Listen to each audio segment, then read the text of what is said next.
우리가 너무나 잘 아는 단어이기도 하고 가장 어려운 말이 있습니다. 사랑이라는 단어입니다. 사랑은 누구나 쉽게 하지만 한편으로는 누구도 제대로 하지 못합니다. 사랑은 누구나 쉽게 이해하지만 동시에 아무도 제대로 이해하지 못합니다. 사랑은 누구나 쉽게 실천하지만 동시에 아무도 제대로 실천하지 못합니다. 그 이유는 이렇습니다. 사랑은 하나님의 본질이고 우리는 하나님의 형상대로 지음을 받았기 때문에 사랑을 쉽게 이해하고 또 쉽게 시작할 수 있습니다. 그러나 그 사랑은 완전한 사랑은 아닙니다. 미숙하거나 또는 불순물이 섞인 사랑이라고 할 수 있습니다. 그 사랑의 완성까지 이루는 과정에서 우리는 여러 가지 시험과 유혹을 받습니다. 그때마다 쉽게 시작한 사랑이라도 포기하고 더 이상 앞으로 나아가지 못할 때가 많은 것입니다. 그러므로 사랑은 시작도 중요하지만 최종 목적을 향해 쉬지 않고 나아가야 더욱 귀합니다. 우리 사랑의 끝은 하나님만큼 사랑하는 것입니다. 그렇기 때문에 우리는 그 사랑의 수준까지 도달하기 위해서 영원히 전진할 수 있습니다. 그렇게 본다면 사랑은 오늘 하루의 문제만이 아니라 영원한 우리의 사명이라고 할 수 있습니다.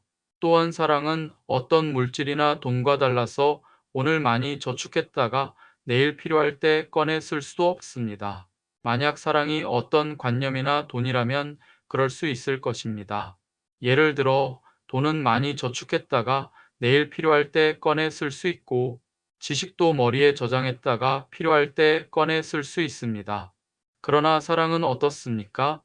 사랑은 실제로 존재하는 유일한 것이자 언제나 현재로서 존재합니다. 사랑만이 이 세상에서 유일한 실제입니다. 우리가 살아가는 세상은 지구뿐만 아니라 온 우주가 원자 또는 원자를 구성하는 양자들로 구성되어 있습니다.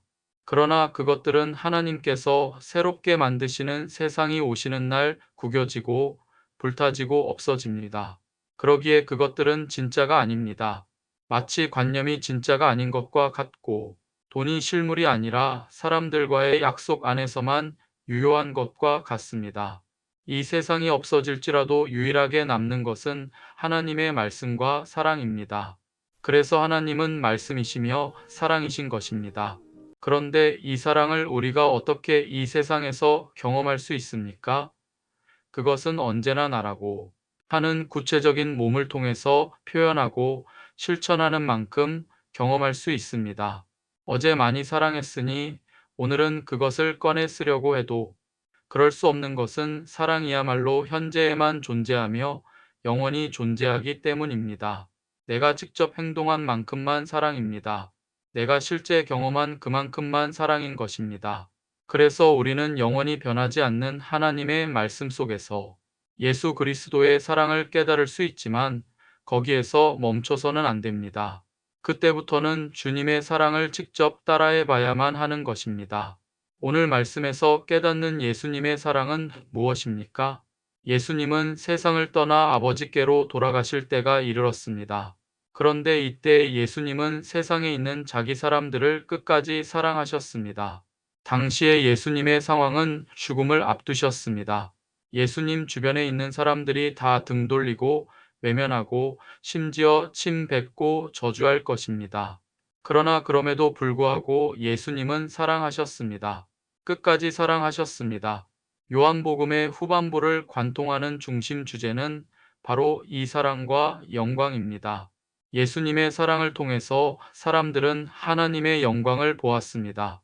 그처럼 우리가 예수님처럼 사랑하면 이 세상이 하나님의 영광을 보게 될 것입니다. 이것이 요한복음 13장부터 21장까지 관통하는 주제입니다. 성경 연구자들은 요한복음 1장부터 12장에 표적의 책이라는 별명을 붙였습니다. 여기에는 예수님이 행하신 기적들이 많이 나오는데 하나님이 어떤 분이신지를 세상 사람들에게 드러내는 표적이기 때문입니다. 예수님은 병든 자를 고치시고 가난한 자를 돌보시고 귀신 들린 자를 치유하셨습니다. 그 놀라운 기적은 우리들로 하여금 하나님을 알고 하나님의 나라를 소망하게 하려는 것이었습니다. 성경 연구자들은 요한복음의 후반부에도 별명을 붙였습니다. 영광의 책입니다. 13장부터 21장에는 예수님의 사랑에 대한 말씀과 그 실제가 담겨 있기 때문입니다. 예수님의 사랑을 통해서 우리는 하나님의 영광을 볼 수 있다는 뜻입니다. 그러므로 우리는 매일 말씀을 통해서 예수님의 사랑을 깨닫고 그 사랑을 따라해 봄으로써 하나님의 영광을 보게 될 것입니다. 요한복음은 이러한 목적을 요한복음 13장 34절과 35절에서 다음과 같이 기록해 놓았습니다. 새 계명을 너희에게 주노니 서로 사랑하라. 너희가 서로 사랑하면 세상이 너희를 내 제자인 줄 알리라. 이 말씀은 예수님께서 우리에게 주시는 간곡한 당부이자 명령입니다. 예수님은 왜 죽음을 앞두시고 자기 사람들을 끝까지 사랑하신 것일까요? 우리도 그 사랑을 따라 가기 원하셨기 때문입니다. 주님은 우리가 이렇게 사랑할 때 세상 사람들이 하나님의 능력인 기적만 보는 것이 아니라 하나님의 진면목인 영광을 보게 되리라 기대하셨습니다. 사람들이 하나님을 믿으려고 할 때는 주로 하나님이 주시는 기적을 목적으로 합니다.